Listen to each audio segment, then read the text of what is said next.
अस्सलाम वालेकुम, welcome to talimdost.com। हमारा जो टॉपिक है आज का that is chapter number 21 and the cell cycle. जैसा कि हमें पता है कि जो सेल है वो एक फंक्शनल और स्ट्रक्चरल यूनिट है लाइफ का, और लाइफ जो उनकी है उसकी एक बड़ी इंपॉर्टेंट कैरेक्टरिस्टिक्स ये है कि लिविंग ऑर्गेनिज्म ग्रो करते हैं। एक छोटा सा ऑर्गेनिज्म एक सेल से बनता है और सेल से बनने के बाद उसकी बॉडी में मिलियंस और बिलियन सेल्स बन जाते हैं। कैसे बन जाते हैं? बिकॉज एक प्रोसेस है सेल डिवीजन का। एक सेल जो मौजूद है वो डिवाइड करता है और डिवाइड करके दो में कन्वर्ट हो जाता है, फिर दो से आगे चार, चार से आठ, आठ से 10, 10 से 20 और 20 से 40, इस तरह से नंबर इंक्रीज होते जाते हैं, डबल होते जाते हैं हमेशा। और इस साइकिल को एक से दो के बनने का अमल और फिर दो से आगे आगे बनने का अमल, एक साइक्लिक प्रोसेस है जिसको हम कहते हैं सेल साइकिल। तो आज का जो हमारा टॉपिक है वो हम सेल साइकिल के बारे में डिस्कस करेंगे। First of all, cell cycle होता क्या है? The cell undergoes sequence changes which involve period of growth, replication of DNA followed by cell division. यानी कि सेल डिवीजन के अंदर, सीक्वेंस के अंदर बहुत से प्रोसेस आते हैं। कौन कौन से प्रोसेस? ग्रोथ का, रेप्लिकेशन ऑफ डीएनए का एंड सेल डिवीजन का। सेल ग्रो करता है, डीएनए को रेप्लिकेट करता है और डिवाइड कर जाता है। ये तीन सीक्वेंस है, मेन सीक्वेंस, जो कि रिपीट होते हैं और इसको हम कहते हैं सेल साइकिल। तो ये हम सेल साइकिल देखने जाएंगे आज डिटेल में कि सेल साइकिल बेसिकली होता क्या है। तो तीन मेन स्टेजेस कौन कौन सी हैं जी? फर्स्ट ऑफ ऑल तो हमने कहा कि इसके अंदर ग्रोथ होती है, यानी कि हम इसको एक और पर्सपेक्टिव में देखेंगे। नंबर 1 माइटोसिस, जिसके अंदर वाकई न्यूक्लियस डिवाइड होता हुआ नजर आता है, उसे हम कहते हैं mitosis. This is the phase of mitosis. इसके बाद वो फेज जब सेल डिवाइड होता है, पहले तो सिर्फ न्यूक्लियस डिवाइड हुआ, वो फेज जब सेल डिवाइड होता है इसे हम कहते हैं साइटोकाइनेसिस। और फिर वो फेज जब सेल डिवाइड होने के बाद अगली गैप के लिए तैयारी कर रहा है, उसे हम कहते हैं that phase is known as interphase. तो हमने देखा कि ये तमाम फेज जो कि आपको इस फॉर्म में नजर आती है, this whole phase is known as interphase, और this phase is known as mitosis, जिसके अंदर सेल डिवाइड करता है। और ये पर्पल कलर में थोड़ी सी जो फेज आपको नजर आ रही है, जो मैं लाइन कर रहा हूं, this phase is just cytokinesis. Cell के डिवाइड करने का प्रोसेस जस्ट इतना सा है। बाकी तमाम में क्या कह रहा है? सेल अपने आप को रेडी कर रहा है for the preparation of cell division, और उसके बाद न्यूक्लियस डिवाइड कर रहा है और सेल डिवाइड करेगा। इस तरह से साइकिल चलता रहता है और इस रिपीटेड साइकिल को हम कहते हैं सेल साइकिल। तो दो फेज हैं मेन साइकिल की, कौन कौन सी? One is the interphase. Interphase तैयारी का अमल है, ये वो फेज है जिसके अंदर सेल डिवाइड होने के लिए प्रिपरेशन करता है।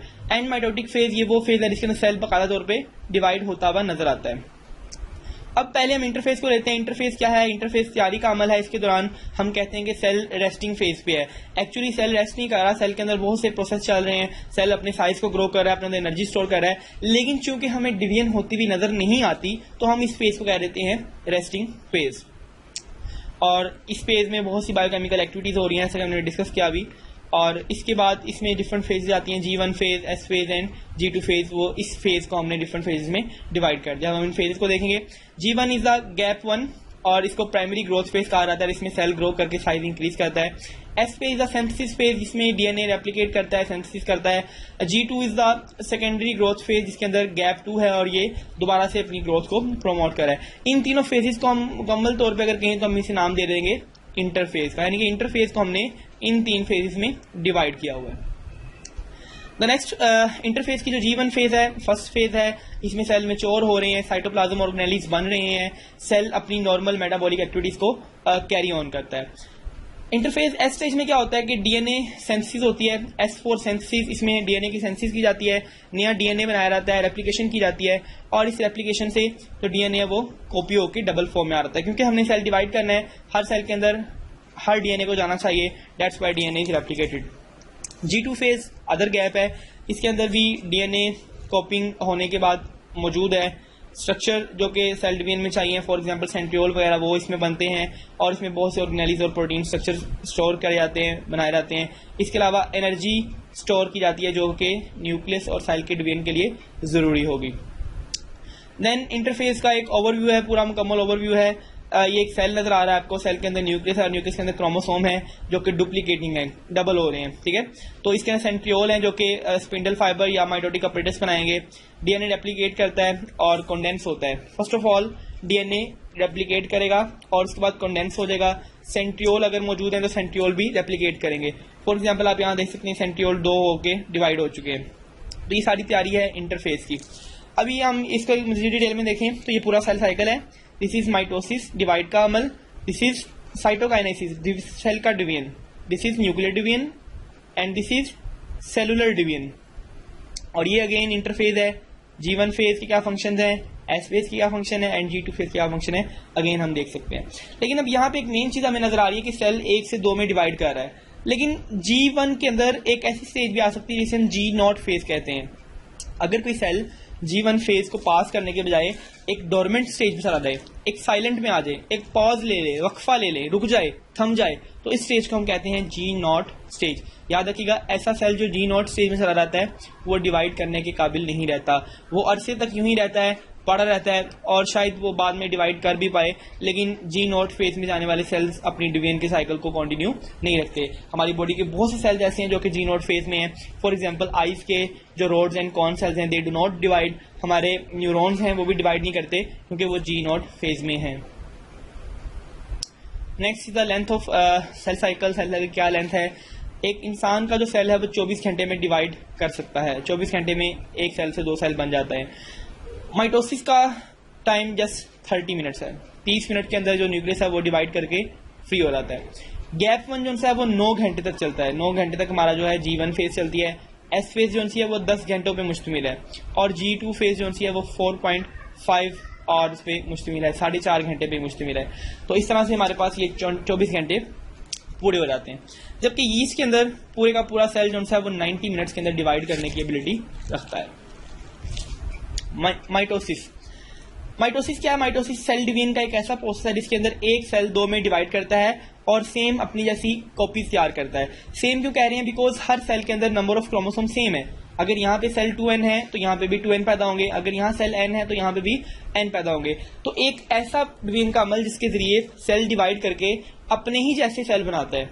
जितने उसके पेरेंट के सेल के अंदर क्रोमोसोम है उतने ही क्रोमोसोम अगर डॉटर में भी बने तो ऐसी डिवीजन को हम नाम देते हैं माइटोसिस का। जबकि दूसरी डिवीजन है मियोसिस, जिसको हम आगे पढ़ेंगे। माइटोसिस को हमने 2 टाइप्स में या 2 पार्ट्स में डिवाइड कर दिया है। Number 1 karyokinesis and number 2 cytokinesis. तो कैरियो का वर्ड है, karyos mean nucleus and kinesis mean division. The process of division of nucleus is known as karyokinesis and the process of division of cell, cyto mean cell and kinesis mean division, the process of division of cell is called cytokinesis. First of all हम देखेंगे karyokinesis क्या होती है। Karyokinesis partition of centriole take place. सबसे पहले centriole जो है वो पार्टीशन में रहते हैं। एक सेंट्रियोल यहाँ आ गया, एक सेंट्रियोल दूसरे पार्ट पे चला गया। उसके बाद जो 2 पेयर ऑफ सेंट्रियोल्स हैं माइग्रेट करते हैं ऑपोजिट पोल की तरफ। आप देखें यहाँ से पहले पार्टीशन हुई है, इनकी सेपरेट हुई है, फिर ये इधर चला गया और ये इधर चला गया। अब इन सेंट्रियोल में से 3 सेट्स निकलते हैं माइक्रोट्यूब्यूल्स के। छोटे छोटे फाइबर्स के 3 सेट्स निकलते हैं। कौन कौन से सेट हैं? हर फाइबर से निकलेंगे और जाके क्रोमोसोम्स को अटैच करेंगे। अब जो 1 सेट है, एक सेट जो इन माइक्रोट्यूब्यूल्स का हम कहते हैं एस्ट्रल माइक्रोट्यूब्यूल्स। एस्ट्रल क्यों कहा जाता है? Because of their star like shape. ये जो पीछे इनकी स्टार शेप बनती है इसे हम कहते हैं astral microtubules. Radiate outward from the aster, aster से बाहर की तरफ रेडिएट कर रहे हैं अगर आप इसको देखें तो। और 2 set of microtubules compose spindle. और बाकी के जो 2 सेट्स हैं, एक ये वाला सेट और दूसरा ये वाला सेट, ये जो हैं ये माइक्रो स्पिंडल कॉन्स्टिट्यूट करते हैं। Kinetochore microtubules attach to chromosome. अब इनमें से वो माइक्रोट्यूब्यूल जो काइनेटोकोर माइक्रोट्यूब्यूल है वो क्रोमोसोम के काइनेटोकोर पे अटैच हो जाएगी, जैसा कि हम यहाँ देख सकते हैं, यहाँ देख सकते हैं। लेकिन दूसरी कुछ पोलर माइक्रोट्यूब्यूल्स हैं जो अटैच नहीं होती बल्कि वो सीधी जाके दूसरे पोल के फाइबर के साथ कनेक्शन बना लेती हैं। इन्हें हम कहते हैं पोलर माइक्रोट्यूब्यूल्स। याद रखिएगा हमारे पास 3 तरह की माइक्रोट्यूब्यूल्स हैं। नंबर 1 एस्ट्रल माइक्रोट्यूब्यूल्स जो बाहर की तरफ निकलती हैं। नंबर 2 काइनेटोकोर माइक्रोट्यूब्यूल्स, ये वो माइक्रोट्यूब्यूल्स हैं जो कि क्रोमोसोम के काइनेटोकोर से बाइंड करती हैं। And number 3 is polar microtubules, ये वो माइक्रोट्यूब्यूल्स हैं जो कि एक पोल से निकल के दूसरे पोल तक जाके अटैचमेंट लेती हैं और आपस में इंटरडिजिटेट करती हैं। तो ये तीनों तरह की जो माइक्रोट्यूब्यूल्स हैं ये स्पिंडल अपरेटस बनाती हैं। इस पूरे अपरेटस का हम नाम देते हैं स्पिंडल अपरेटस का। और ये अपरेटस का काम क्या है? ये अपरेटस क्रोमोसोम को सेपरेट करने का काम करता है। अब जहां तक सवाल है कि ये माइक्रोट्यूब्यूल्स क्या हैं, ये माइक्रोट्यूब्यूल्स छोटी छोटी ट्यूब्स हैं और ये बनी हुई है ट्यूबुलिन प्रोटीन की और आरएनए के ट्रेसेस की। तो यानी कि प्रोटीन प्लस आरएनए के कुछ पोर्शंस को मिला के हमारी ये माइक्रोट्यूब्यूल्स जो हैं वो सिंथेसिस की जाती है। यहाँ आप देख सकते हैं कि ये माइक्रोट्यूब्यूल्स ओरिजिनेट हुई हैं, क्रोमोसोम को सेपरेट किया जा रहा है। तो यही इनका फंक्शन है कि ये एस्टर बनाती हैं और एस्टर बना के माइटोटिक अपरेटस सेट करती हैं, और ये माइटोटिक अपरेटस जो है वो न्यूक्लियस से लार्ज होना चाहिए। डेफिनेटली न्यूक्लियस से लार्ज होगा तो न्यूक्लियस को सेपरेट कर पाएगा। तो इसी तरह से ये डिज़ाइन इस तरह से की गई है कि ये अटैच करें क्रोमोसोम को अलाइन कर लें और फिर उन्हें सेपरेट कर दें इक्वल डिस्ट्रीब्यूशन से। स्टेजेस ऑफ कैरियोकाइनेसिस की कौन कौन स्टेजेस हैं? नंबर 1 स्टेज है इसकी prophase, number 2 metaphase, and number 3 anaphase, and number 4 telophase. हमने न्यूक्लियस की डिवीजन को 4 फेजेस में हमने डिवाइड कर दिया। नंबर 1 में देखेंगे जी प्रोफेज में क्या होता है? क्रोमेटिन कंडेंस, क्रोमेटिन जो कि पहले धागों की शक्ल में है वो कंडेंस करता है और कंडेंस करके क्रोमोसोम की शक्ल इख्तियार कर लेता है, इसे हम कहते हैं क्रोमेटिन कंडेंसेशन। अब यहाँ पे कंडेंसेशन क्यों होती है इसको जरा समझ लेते हैं। जैसा कि हम एग्जांपल लेते हैं कि अगर हमने कुछ धागे या कुछ डोर या कुछ रस्सियां अगर हमने खुली छोड़ी हुई हैं तो एक फितरती सी बात है कि वो आपस में उलझ जाती हैं और उनका एक बंडल सा बन जाएगा जो कि बिल्कुल समझ में आने वाली चीज़ है। तो नेचर भी इन क्रोमोसोम्स को, इन क्रोमेटिन फाइबर्स को सेपरेट करने वाली है, तो इसीलिए इनको धागों की शक्ल से इनको एक रील की शक्ल में, एक कंडेंस शक्ल में लेके आ जाएगा ताकि ये आपस में उलझ ना पाए। तो आपस में उलझेंगे नहीं तो इनकी सेपरेशन आसानी से हो जाएगी। डेट्स वाई डिवीजन के टाइम पे जो क्रोमोसोम है वो कंडेंस करके क्रोमोसोम बन जाता है, अदरवाइज वो थ्रेड लाइक फॉर्म में, क्रोमेटिन की फॉर्म में सेल में पाया जाता है। अब थ्रेड लाइक फॉर्म में क्यों पाया जाता है? उसकी वजह यह है कि चूंकि वो ओपन फॉर्म में होगा तो जीन से ट्रांसक्रिप्शन की जाएगी और ट्रांसक्रिप्शन से रिक्वायर्ड प्रोटीन सिंथेसिस की जाएगी। तो थ्रेड लाइक स्ट्रक्चर की अपनी अहमियत है, लेकिन चूंकि हमने सेल डिवाइड करना है तो सेल डिवाइड करने के दौरान हमें इन थ्रेड लाइक स्ट्रक्चर को कंडेंस करके क्रोमोसोम की शक्ल में लाना पड़ता है। तो जो क्रोमोसोम हैं ये आपको बिल्कुल थिन थ्रेड्स की तरह नजर आते हैं जिनका साइज होता है 0.25 से लेके 50 माइक्रोन मीटर तक इनका साइज होता है।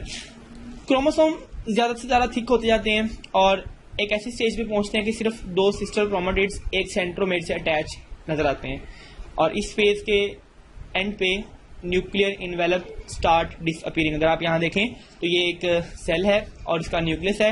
न्यूक्लियस के अंदर आप देख सकते हैं कि क्रोमोसोम जो है कंडेंस हो रहे हैं, बल्कि हो चुके हैं, और इनकी न्यूक्लियर मेम्ब्रेन ब्रस्ट कर रही है। न्यूक्लियर मेम्ब्रेन के अंदर गैप्स आ रहे हैं, यानी कि न्यूक्लियर मेम्ब्रेन डिसअपीयर होने का स्टार्ट कर रही है। इसी तरह से अंदर मौजूद न्यूक्लियाई डिसअपीयर हो जाते हैं और साइटोप्लाज्म जो है वो मोर विस्कस हो गया, मोर गाढ़ा हो गया। अब प्रोमेटाफेज एक स्टेज है जिसके बाद आप देखते हैं कि तमाम जो न्यूक्लियर मेम्ब्रेन है वो डिसअपीयर हो चुकी है और माइटोटिक जो पेटस है वो बन रहा है। Next is metaphase. मेटाफेज में आपने देखा कि क्रोमोसोम्स बिल्कुल सेपरेट होने के करीब है, न्यूक्लियर मेम्ब्रेन डिसअपीयर हो चुकी है और आपको न्यूक्लियर वेसिकल्स नजर आ रहे हैं। जो न्यूक्लियर मेम्ब्रेन डिसअपीयर हुई है वो उसके वेसिकल अंदर भी मौजूद हैं। माइटोटिक अपरेटस बनना स्टार्ट हो रहा है, सेंट्रियोल्स बना रहे हैं, क्रोमोसोम्स एक प्लेट की फॉर्म में अरेंज हो गए हैं और इसको हम कहते हैं मेटाफेरिक प्लेट। तो नेक्स्ट स्टेज में हम देखते हैं कि मेटाफेज प्लेट या इक्वेटोरियल प्लेट, आप देखेंगे जो तमाम क्रोमोसोम है वो एक खास लाइन में अरेंज हो गए हैं, इसको हम कहते हैं मेटाफेज प्लेट या फिर इक्वेटोरियल प्लेट। तो next phase is anaphase. Anaphase बड़ी इंपॉर्टेंट फेज है क्योंकि इस फेज के अंदर जो काइनेटोकोर फाइबर्स अटैच हुए थे सेंट्रोमेर के साथ, अब वो काइनेटोकोर फाइबर कॉन्ट्रैक्ट करेंगे और इससे जो क्रोमोसोम है वो आधे आधे हर ग्रुप के अंदर सेपरेट हो जाएंगे। अब इसमें फंक्शन किस किस का है? इसमें ना सिर्फ ये काइनेटोकोर फाइबर फंक्शन करते हैं कॉन्ट्रैक्ट होके, बल्कि पोलर माइक्रोट्यूब्यूल्स का भी फंक्शन है। ये पोलर माइक्रोट्यूब्यूल्स आपस में रिलैक्स करेंगे, इससे सेंट्रियोल दूर जाएंगे और काइनेटोकोर फाइबर जो हैं वो कॉन्ट्रैक्ट करेंगे और इनसे क्रोमोसोम की सेपरेशन हो जाएगी। तो ये एक पूरी एनाफेज हमारे सामने आती है। Next is telophase. टीलोफेज में क्रोमोसोम जो हैं अगेन डीकंडेंस करते हैं, न्यूक्लियर जो अपरेटस था माइटोटिक अपरेटस वो डिसअपीयर होने शुरू हो जाता है और न्यूक्लियोलाई और न्यूक्लियर मेम्ब्रेन दोबारा से अरेंज होकर न्यूक्लियर मेम्ब्रेन बनने का प्रोसेस शुरू हो रहा है। तो at the end of this stage हम देखते हैं कि एक सेल के अंदर 2 डिफरेंट न्यूक्लियाई हैं जो से वो बन चुके हैं। अब नेक्स्ट जो हमारी स्टेज आएगी डेट इज साइटोकाइनेसिस। इस स्टेज के अंदर हमारे न्यूक्लियस जो हैं वो ऑलमोस्ट सेपरेट हो चुके हैं, अब उनकी जो न्यूक्लियर मेम्ब्रेन है वो बस कंबाइन कर दी जाएगी और इसी दौरान में साइटोकाइनेसिस में सेल भी डिवाइड करेगा। हम देखते हैं कि जो इनकी सेल मेम्ब्रेन है वो अंदर की तरफ पिंच कर रही है और पिंच करने के बाद जो एक सेल है वो 2 में डिवाइड कर रहा है। तो यहाँ पे एक कॉन्ट्रैक्टाइल रिंग बनता है जो कि सेल मेम्ब्रेन को कॉन्ट्रैक्ट करवाता है और हमारे जो एक सेल था वो सेपरेट होकर 2 में जाने के लिए तैयार है। अभी जो कॉन्ट्रैक्टाइल रिंग बन रहा है इसमें कुछ स्पेशल प्रोटीन्स हैं, एक्टिन प्रोटीन है, मायोसिन प्रोटीन है। ये प्रोटीन्स कुछ स्पेशल कॉन्ट्रैक्टाइल रिंग्स बनाती हैं जिससे जो सेल्स हैं वो 2 सेल्स में डिवाइड हो जाते हैं। Now what about the case of plant cell. आप यहाँ देख सकते हैं कि ये हमारे क्रोमोसोम्स हैं, न्यूक्लियर मेम्ब्रेन डिसअपीयर हुई है और जो सेंट्रियोल्स हैं वो अरेंज हो रहे हैं, माइटोटिक अपरेटस बना और क्रोमोसोम सेपरेट हो गए हैं। क्रोमोसोम से सेपरेट होते ही जो न्यूक्लियर मेम्ब्रेन है दोबारा बनी है और सेल जो है वो भी एंटर से डिवाइड हो रहा है। तो ये पूरी हमारी जो माइटोसिस है उसका एक व्यू आपके सामने आ गया। अब ये सेल दोबारा से रेडी है और दोबारा से अपना साइकिल शुरू कर रहा है। तो these are the few different stages. आप देख सकते हैं कि यहाँ पे ये इंटरफेस की तैयारी हो रही है। अभी प्रोफेज के अंदर न्यूक्लियर मेम्ब्रेन डिसअपीयर होने स्टार्ट हुई है, माइटोटिक अपरेटस बन रहा है, न्यूक्लियर मेम्ब्रेन डिसअपीयर हो चुकी है, माइटोटिक अपरेटस बन रहा है, बन चुका है माइटोटिक अपरेटस यहाँ पे, और अब सेल की डिवीजन शुरू होगी और सेल के बाद न्यूक्लियस की डिवीजन हुई है पहले और अब सेल भी डिवाइड होके दो सेल्स में डिवाइड हो गया। तो ये हमारा एक सेल साइकिल का मुकम्मल पार्ट है। This is also one cell stage. Nuclear disappear हुआ, क्रोमोसोम अरेंज हो गए हैं, क्रोमोसोम सेपरेट हो गए हैं, and then the cell divide and the cell totally divide. तो 6 स्टेप्स के अंदर हमारा ये पूरा मुकम्मल हो जाता है। अब प्लांट्स और एनिमल सेल के अंदर क्या फ़र्क आता है? क्योंकि हमने बात की कि एनिमल सेल एक फ्लेक्सिबल है, इसकी सेल मेम्ब्रेन दरमियान से कॉन्स्ट्रिक्ट करती है और कॉन्स्ट्रिक्ट करके दो सेल्स में डिवाइड हो जाती है।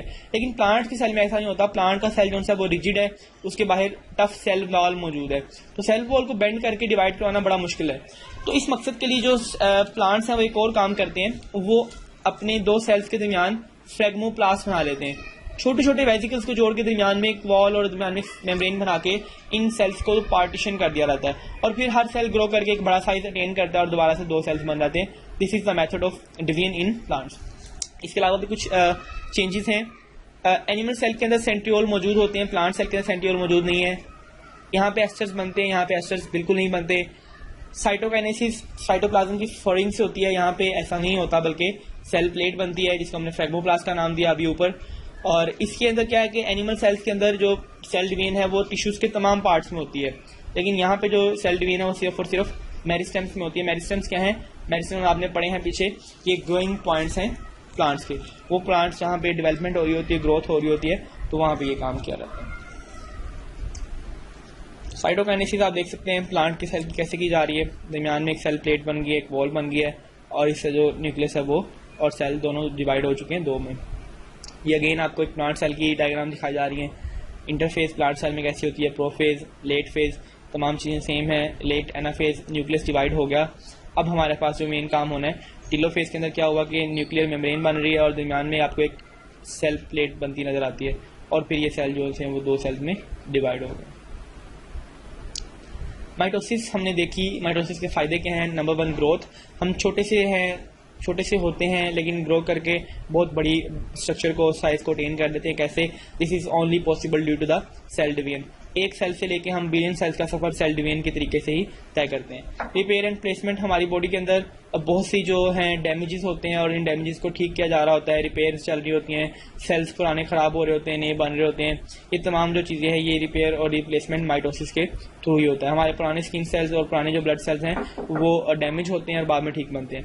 एसेक्सुअल प्रोसेस के अंदर क्लोनिंग वगैरह के जरिए हम इसमें रिप्रोडक्शन शुरू करते हैं और इसकी जो रिप्रोडक्शन है, रिप्रोडक्शन का भी हम काम कर सकते हैं माइटोसिस के जरिए। तो हमने बात की कि माइटोसिस सेल के डिवीजन का नाम है और ये एक बड़ा अच्छा प्रोसेस है, लेकिन अगर यही डिवीजन एक अनकंट्रोल्ड मैनर में हो जाए तो इससे एक कैंसर का भी सबब बन सकती है। बेसिकली जो कैंसर है वो सेल्स की डिवीजन ही है, लेकिन सेल्स का एक अनकंट्रोल्ड मैनर में डिवाइड करना कैंसर को शुरुआत करता है। तो कैंसर जो सेल्स हैं वो एक डिफरेंट ग्रुप्स की फॉर्म में बन जाते हैं, क्लम्प्स बना लेते हैं जिन्हें हम ट्यूमर्स कहते हैं, और ये ट्यूमर्स जो हैं ये सेल्स की डिवीजन ही से बनती हैं। Brain tumours and tumours in breast, ये हमारे पास डिफरेंट एग्जांपल्स हैं। अब इन ट्यूमर्स को हम दो कैटेगरीज में डिवाइड करते हैं। Number 1, benign tumour. ये ऐसे ट्यूमर्स हैं जो कि क्लस्टर्स की फॉर्म में रहते हैं और रिमूव किए जा सकते हैं, बॉडी में फैलते नहीं हैं। तो ये शुरुआत की स्टेज का ट्यूमर है, लेकिन अगर ये ट्यूमर्स फैलना शुरू कर दें मेटास्टेसिस के प्रोसेस के थ्रू, ये अपने बॉडीज को सेपरेट करें और सेपरेट करके दूसरे पार्ट्स तक पहुंचें, तो इन्हें हम कहते हैं मैलिग्नेंट ट्यूमर। ये ट्यूमर खतरनाक ट्यूमर है क्योंकि ये आपकी बॉडी के अंदर डिफरेंट पार्ट्स तक फैल सकता है। तो ये हमने इसको दो टाइप्स में डिवाइड कर दिया। Now spread of tumour cells कैसे फैलते हैं और कैसे मेटास्टेसिस करते हैं, इसका एक हमें व्यू दिया जा रहा है यहाँ पे कि ये हम देख सकते हैं कि एक कैंसर सेल्स हैं और इसमें से कुछ सेल्स जो हैं वो इन्वेड करके ब्लड की सप्लाई में शामिल होते हैं और ब्लड के साथ साथ पूरी बॉडी तक मूव करते हैं और लंग्स तक मूव कर रहे हैं, डिफरेंट जगह तक मूव कर रहे हैं। तो this is the process of metastasis. इसके थ्रू कैंसर सेल्स फैल सकते हैं। नाउ द मियोसिस हमारे पास सेल डिवीजन की दूसरी टाइप है। जैसा कि हमने माइटोसिस में कहा था कि तमाम जो नए सेल्स बनेंगे वो बिल्कुल same to same parent cells के मुताबिक होंगे, लेकिन मियोसिस में जो नए सेल्स बनते हैं वो पेरेंट सेल्स की निस्बतन हाफ नंबर ऑफ क्रोमोसोम्स पे मुश्तमिल होते हैं। फॉर एग्जाम्पल हम यहाँ पे एक बात करते हैं कि हमारे पास जो पेरेंट सेल था वो डिप्लॉयड था, डेट वाज 2n, लेकिन अब इसकी वजह से हमारे पास जो बने हैं daughter cells, these daughter cells are haploid, यानी कि इसमें एक रेप्लिकेशन के बाद डबल डिवीजन होगी और क्रोमोसोम जो हैं वो हाफ हो जाएंगे। इस तरह का जो सेल डिवीजन है हम कहते हैं मियोसिस, और ये इसकी भी अपनी इंपॉर्टेंस है। ये जर्म सेल्स या गैमेट्स प्रोड्यूस करने के काम आता है। हमें पता है कि जर्म सेल्स हमेशा अप्लाइड होते हैं, गैमेट्स और एग्स जो हैं अप्लाइड होते हैं, तो ये गैमेट्स और एग्स जो हैं ये इसी प्रोसेस के थ्रू बनते हैं। तो इस प्रोसेस को हम दो डिवीजन्स में डिवाइड कर देते हैं, मियोसिस 1 एंड मियोसिस 2, और इनके अंदर बहुत सी प्रोसेसेस सेम हैं लेकिन कुछ डिफरेंसेस भी हैं, उनको हम डिटेल में डिस्कस करेंगे। फर्स्ट ऑफ ऑल हमें कुछ टर्म्स देखनी है। क्रोमेटिड्स क्या है? क्रोमेटिड्स डॉटर स्टैंड्स हैं जो कि सेंट्रोमेर के साथ अटैच होते हैं।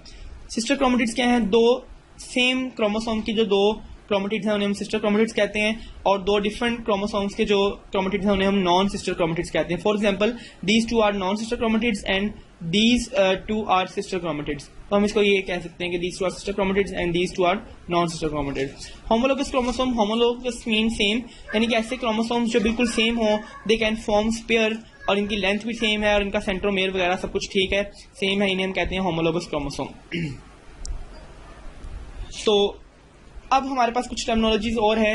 Number 1 synapsis. साइनेप्सिस क्या है? जब क्रोमोसोम्स रेप्लिकेट करते हैं, रेप्लिकेट करने से पहले इनकी पेयरिंग अप होती है, तो पेयरिंग अप करके ये इक्वल अरेंज होते हैं, इस प्रोसेस को हम कहते हैं साइनेप्सिस।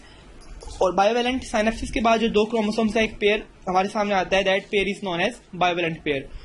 और इसी बायोवेलेंट को हम एक और नाम देते हैं टेट्राड का। टेट्रा मीन 4, तो टेट्राड यानी कि इस दो पेयर की जो क्रोमोसोम है उनके अंदर 4 क्रोमेटिड फाइबर्स पाए जाते हैं, इसलिए हम इसे टेट्राड का नाम भी दे सकते हैं। Next is the crossing over. Crossing over एक ऐसा प्रोसेस है जिसके अंदर दो होमोलोगस क्रोमोसोम जो पेयर्ड अप हैं वो अपने डीएनए का कुछ पोर्शन एक्सचेंज कर लेते हैं। This exchange of portion is called crossing over. And chiasmata formation, यही जो फोर्क लाइक एक्स स्ट्रक्चर बनता है, इस स्ट्रक्चर को हम चार्जमेटा का नाम देते हैं। तो मियोसिस की हमारे पास डिफरेंट फेजेस हैं, prophase, metaphase, anaphase and telophase. ये प्रोफेज, मेटाफेज, एनाफेज और टीलोफेज इसकी टाइप्स हैं, इनको हम डिटेल में डिस्कस करेंगे। फर्स्ट ऑफ ऑल प्रोफेज, जो मियोसिस 1 है उसका प्रोफेज 1 है, that is a very long stage, और इस लॉन्ग स्टेज को हमने 5 मजीद ब्रांचेस में डिवाइड कर दिया है। Number 1 leptotene, number 2 zygotene, number 2 pachytene and diplotene and diakinesis. ये डिफरेंट स्टेप्स हैं इसके। अब इसमें क्या होता है उसको हम डिटेल में देखेंगे। तो इसको हम डायग्राम में जरा समझते हैं। फर्स्ट ऑफ ऑल लेप्टोटीन के अंदर जो न्यूक्लियर मेम्ब्रेन है वो डिसअपियर हो रही है और जो क्रोमोसोम्स हैं वो अरेंज हो रहे हैं। अब यहाँ देखते हैं हम जाइगोटीन में जो क्रोमोसोम्स हैं वो पेयर अप हो चुके हैं और लेंथ वाइज अरेंज हैं। न्यूक्लियर मेम्ब्रेन डिसअपियर होना शुरू हुई है। अगेन यहाँ पे साइनेप्सिस हो रही है, क्रोमोसोम हो गए हैं और इनकी क्रॉसिंग ओवर हो गई है। तो ये प्रोफेज के दौरान क्रॉसिंग ओवर का प्रोसेस और नए नए जो कॉम्बिनेशन बने हैं, नए नए क्रोमोसोम सामने आए हैं, ये प्रोसेस मुकम्मल हुआ और साथ में न्यूक्लियर मेम्ब्रेन डिसअपियर होती हुई नजर आ रही है। इसके बाद प्रोफेज 1 के अंदर हम बात करते हैं टेट्राड बनते हैं, बायोवेलेंट बनते हैं। वही बात हमने पहले भी की कि क्रोमोसोम्स का आपस में पेयर अप होना, होमोलोगस क्रोमोसोम का जुड़ना, this is known as tetrad या फिर बायोवेलेंट। तो ये क्रोमोसोम का बिहेवियर है। इस प्रोसेस को हम कहते हैं साइनेप्सिस, जुड़ने के अमल को हम कहते हैं साइनेप्सिस। तो प्रोफेज 1 के अंदर कैसे सिस्टर क्रोमेटिड्स हैं, टेट्राड्स बना रहे हैं, बायोवेलेंट बन रहा है और इनके अंदर हमारे पास होमोलोगस क्रोमोसोम नजर आते हैं। तो प्रोफेज 1 जी, तो प्रोफेज 1 के अंदर हम देखते हैं स्पिंडल फाइबर बनना स्टार्ट हो गया है और सेंट्रोसोम्स जो हैं वो माइग्रेट कर रहे हैं और न्यूक्लियोलाई या न्यूक्लियर जो इन्वेल्प हैं वो डिसइंटीग्रेट कर रहे हैं। तो ये तीनों स्टेप्स जो हमें यहाँ पे होते नजर आते हैं। न्यूक्लियर मेम्ब्रेन डिसअपियरेंस हमें यहाँ पे नजर आ सकती है।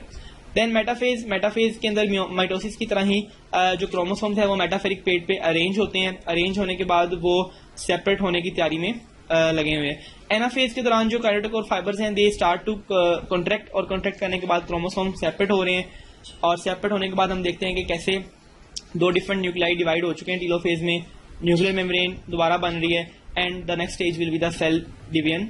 सेल डिवाइड होके 2 में कन्वर्ट हो जाता है। दिस इज मियोसिस 1 के हमने देखा कि पहले क्रोमोसोम डबल होते हैं और इनके जो डबल होने से जो डीएनए है वो डबल बाउंड में बन जाता है। अब वो डबल डीएनए जो है वो सेपरेट हो चुका है इनटू 2 सेल्स। अब जो नेक्स्ट हमारी जनरेशन है, जो नेक्स्ट डिवीजन है वो है मियोसिस 2। याद रखिएगा मियोसिस 2 के अंदर कोई डिवीजन नहीं होगी, मियोसिस 2 के अंदर कोई रेप्लिकेशन नहीं होगी, डीएनए डिवाइड नहीं करेगा, डीएनए रेप्लिकेट नहीं करेगा, हाँ सेल डिवाइड जरूर करेगा। और इससे क्या होगा, इससे हमारे डीएनए का जो अमाउंट है वो हाफ हो जाएगा, क्योंकि डीएनए रेप्लिकेट नहीं किया और सेल डिवाइड कर रहा है, तो डीएनए का जो मटेरियल है वो हाफ हो जाएगा और इसके रिजल्ट में हमारे पास हाफ एम्ब्रियो बनेंगे। अभी इसको हम कहते हैं मियोसिस 2। मियोसिस 2 को भी हमने प्रोफेज, मेटाफेज, एनाफेज, टीलोफेज में डिवाइड कर दिया है। अगेन ये इंटरफेज 2 होती है, सेल अपने आप के अंदर एनर्जी स्टोर कर रहा है, लेकिन इसके अंदर मेन बात यह है कि डीएनए की रेप्लिकेशन नहीं होगी। यही वो पॉइंट है जिसकी वजह से आपकी मियोसिस में फर्क पड़ेगा और नंबर ऑफ क्रोमोसोम हाफ हो जाएंगे। देन अगेन प्रोफेज 2, प्रोफेज 2 बिल्कुल सेम टू सेम प्रोफेज 1 की तरह होगी, जैसा कि हमने माइटोसिस में पढ़ी थी। क्रोमोसोम शॉर्ट हो रहे हैं, थिक हो रहे हैं, न्यूक्लियर इन्वेल्व से डिसइंटीग्रेट कर रहा है, न्यूक्लियस डिसअपियर हो रहे हैं और सेंट्रोसोम अपनी पोजीशन ले रहे हैं, माइटोटिक ऑपरेटर्स बनना शुरू हो गया है। वही स्टेप्स हैं सारे। मेटाफेज प्लेट में अगेन जो क्रोमोसोम है वो अरेंज हो गए हैं। एनाफेज में क्रोमोसोम स्टार्ट टू डिवाइड, यहाँ पे डिवाइड होते हुए नजर आ रहे हैं, और टीलोफेज के अंदर ये डिवाइड की जो क्रोमोसोम से वो डिवाइड हो चुके हैं। अब इनके इर्द गिर्द एक न्यूक्लियर मेम्ब्रेन बनेगी और nucleus will be divided. Nucleus divide होने के बाद हमें सेल डिवाइड होता हुआ नजर आ रहा है और ये सेल डिवाइड होकर हमारे पास 2 की बजाय 4 डिफरेंट गैमेट्स बनेंगे। अब अगर हम इस पूरे सिस्टम को कंपाइल करें तो आप देख सकते हैं कि कैसे हमारे पास एक स्पर्मेटोसाइट था, that cell divide by prophase, metaphase, anaphase, telophase, हमारे पास 2 सेल्स बन गए। तो ये 2 सेल्स आगे मजीद डिवाइड करेंगे तो हमारे पास 4 स्पर्म सेल्स बन गए। This process is known as meiosis और इसको हम एक और नाम दे देते हैं स्पर्मेटोसाइट्स, यानी कि स्पर्मेटोजेनेसिस, स्पर्म्स का बनना।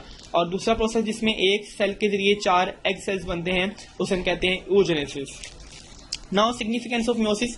मियोसिस का प्रोसेस हो रहा है, इसकी क्या इंपॉर्टेंस है? मियोसिस इसलिए बहुत ज़्यादा इंपॉर्टेंट है कि गैमेट्स बनाने के काम आती है, और दूसरी बात ये कि ये नंबर ऑफ क्रोमोसोम को रिड्यूस कर देती है। अब नंबर ऑफ क्रोमोसोम रिड्यूस होने से क्या हमें फ़र्क पड़ता है? That is very important. हमें पता है कि हम तमाम ह्यूमन बींग्स के अंदर जो क्रोमोसोम्स हैं वो हमेशा सेम रहने चाहिए, 46 रहने चाहिए। फॉर एग्जाम्पल एक फादर है, उनके क्रोमोसोम 46 हैं, मदर के क्रोमोसोम भी 46 हैं, और अगर इनके क्रोमोसोम हैप्लाइड नहीं होते, 46 के 46 ही रहते हैं, तो ये 46 + 46 होके हमारे यहाँ बहुत से मसाइल पैदा कर सकते हैं। तो ये 92 क्रोमोसोम तक बात जा सकती है, जो कि हम नहीं चाहते। तो इसलिए हम क्या करते हैं, हम पहले क्या करते हैं कि हर ऑर्गेनिज्म के जो क्रोमोसोम है वो हाफ कर लिए जाते हैं मियोसिस के थ्रू, और फिर ये 23 और 23 प्लस करके एक बेबी के 46 क्रोमोसोम्स को प्रोड्यूस करते हैं। तो मियोसिस बहुत ज़रूरी है नंबर ऑफ क्रोमोसोम्स को जनरेशन टू जनरेशन कांस्टेंट रखने के लिए। तो इस तरह से हम देखते हैं कि वेरिएशंस, एक और बड़ा इंपॉर्टेंट पॉइंट है वो है वेरिएशन। मदर और फादर्स के जो गैमेट्स हैं दे मीट एंड उनके मिलने से मियोसिस होती है। मियोसिस के दौरान बहुत सी शफलिंग होती है और नई नई चेंजेस आती हैं जो कि आगे नई नई वैरायटीज़ को पैदा करती हैं। अगर हम मियोसिस और माइटोसिस का कंपैरिजन करें, माइटोसिस में हमारे पास 2 डॉटर सेल बनते हैं, मियोसिस में 4 बनते हैं। माइटोसिस में नंबर ऑफ क्रोमोसोम कंजर्व है, लेकिन मियोसिस में नंबर ऑफ क्रोमोसोम रिड्यूस हो गया है हाफ तक। मियोसिस में कोई साइनेप्सिस नहीं होती, माइटोसिस में कोई साइनेप्सिस नहीं होती, मियोसिस में साइनेप्सिस होती है। माइटोसिस में चार्ज नहीं बनता और मियोसिस में चार्ज बनता है। तो ये कुछ प्रोसेस हैं। माइटोसिस के अंदर सेम पेरेंट की तरह का आइडेंटिकल जेनेटिक मेकअप आता है, जबकि मियोसिस में ऐसा नहीं होता और जो जेनेटिक मेकअप है वो डिफरेंट हो जाता है। साइटोकाइनेसिस माइटोसिस में 1 दफ़ा होती है, जबकि मियोसिस में साइटोकाइनेसिस 2 दफ़ा हो जाती है। और माइटोसिस के दौरान जो डॉटर सेल्स हैं वो माइटोसिस और मियोसिस में होते हैं, जबकि मियोसिस के अंदर daughter cell can only undergo mitosis. तो ये हमारे पास एक डिफरेंस आ जाता है।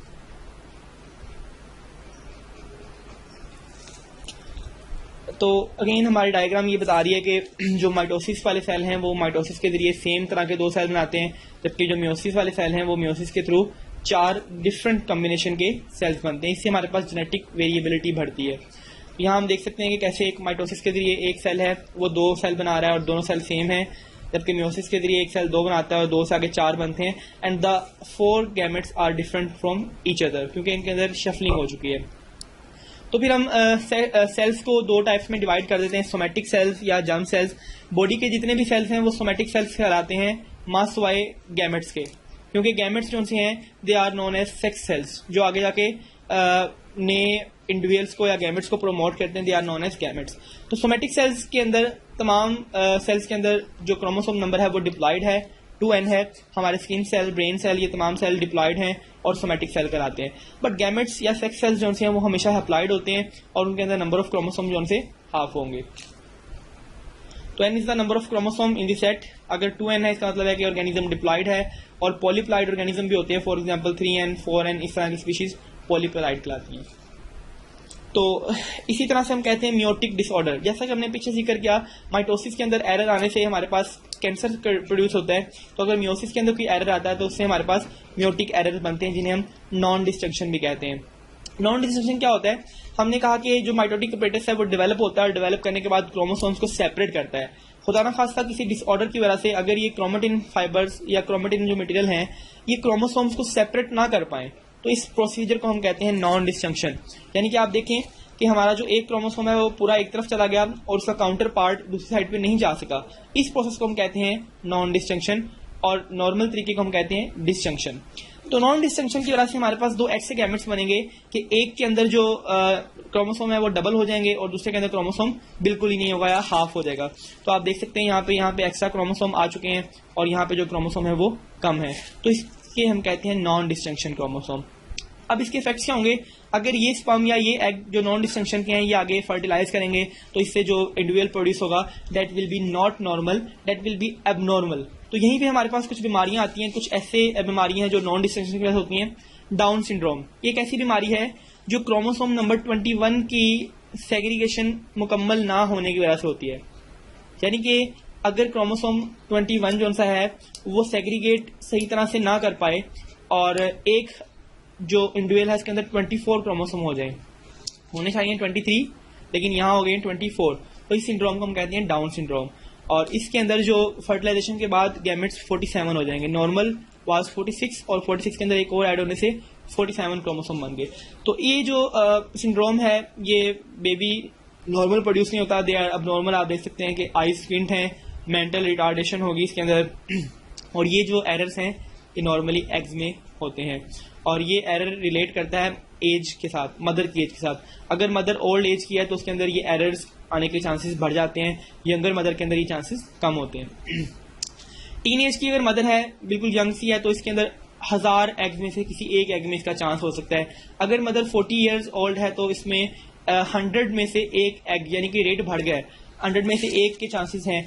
अगर मदर की एज 45 है तो ये रिस्क 3 गुना ज़्यादा हो जाता है। यानी कि जैसे जैसे उम्र बढ़ती है तो ये डाउन सिंड्रोम का जो चांसेस हैं वो इंक्रीज करते हैं। इस बीमारी की सिम्टम क्या है, इस डिसऑर्डर के सिम्टम्स क्या है? Flat broad face. ऐसे पेशेंट का जो शक्ल है, चेहरा है, वो बहुत फ्लैट सा होता है और ब्रॉड होता है, चौड़ा सा होता है। स्क्विंट आइज, जैसे हमने पीछे जिक्र किया, स्क्विंट आइज हैं, स्किन फोल्ड भी हुई है इनर कॉर्नर से। प्रोड्यूडिंग टंग, जो जुबान है वो बहुत छोटी सी है।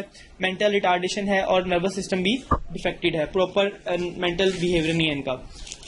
तो इसे हम कहते हैं ऑटोसोमल नॉन डिस्ट्रक्शन, क्योंकि ये सेक्स क्रोमोसोम में नहीं हुई बल्कि ऑटोसोम सेल में हुई है। और क्रोमोसोम अगर एक से ज्यादा क्रोमोसोम में ही हो तो इससे अबॉर्शन हो जाता है और बेबी की प्रोडक्शन नहीं होती और या फिर अर्ली एज में डेथ हो जाती है। Second syndrome is Klinefelter disorder. ये ऐसा सिंड्रोम है जिसके अंदर सेक्स क्रोमोसोम में या वो क्रोमोसोम जो जेंडर को डिस्क्राइब करते हैं उन क्रोमोसोम के अंदर अगर प्रॉब्लम आएगी इसे हम कहेंगे क्लाइनफेल्टर सिंड्रोम। क्लाइनफेल्टर सिंड्रोम के अंदर ऑर्गेनिज्म के अंदर एक एक्स्ट्रा सेक्स क्रोमोसोम आ जाता है। एक नॉर्मल पर्सन के अंदर 2 सेक्स क्रोमोसोम होते हैं, XX या XY, लेकिन इन पेशेंट के अंदर 3 सेक्स क्रोमोसोम हो जाते हैं। इसकी वजह से इनके अंदर फिनोटिपिकली चेंजेस आते हैं। They are phenotypically male. ऐसे ऑर्गेनिज्म देखने में तो मेल होते हैं लेकिन they have in large breast. इनकी टेंडेंसी टू टॉलरेंस बहुत ज़्यादा होती है, ओबेसिटी होती है, स्मॉल टेस्टिस होते हैं जिनके अंदर स्पर्म्स नहीं बनते, अगर बनते भी हैं तो एजैकुलेशन नहीं होती। तो underdeveloped secondary sex character, तो यानी कि they are not mature male और female, they are premature. और ऐसे मेल्स जिनके पास 48 क्रोमोसोम्स हैं, यानी कि उनके पास 2 एक्स्ट्रा सेक्स क्रोमोसोम आ जाते हैं, 49 वाले भी मौजूद हैं, 47 वाले भी मौजूद हैं, तो डिफरेंट तरह के सिंड्रोम हमें देखने को मिलते हैं। तो ये हम देख सकते हैं कि बाकी तमाम क्रोमोसोम्स नॉर्मल हैं लेकिन क्लाइनफेल्टर सिंड्रोम में सेक्स क्रोमोसोम की अमाउंट इंक्रीज हो गई है। Then Turner syndrome. Turner syndrome के अंदर एक एक्स क्रोमोसोम मिसिंग है। क्लाइनफेल्टर के अंदर एक क्रोमोसोम जो था वो ऐड हो गया था। टर्नर सिंड्रोम के अंदर एक एक्स क्रोमोसोम मिस हो जाता है नॉन डिस्ट्रक्शन की वजह से। और ऑर्गेनिज्म के अंदर टोटल सिर्फ 45 क्रोमोसोम रह जाते हैं। These individual do not survive, आमतौर पे ये नहीं बचते और अबॉर्ट हो जाते हैं, और जो बचते हैं उनकी जो अपीयरेंस है वो फीमेल की तरह की होती है, छोटा सा कद होता है, वेब नेक है, ओवरीज नहीं है, और बिल्कुल भी इनके अंदर जर्म सेल्स प्रोड्यूस नहीं होते।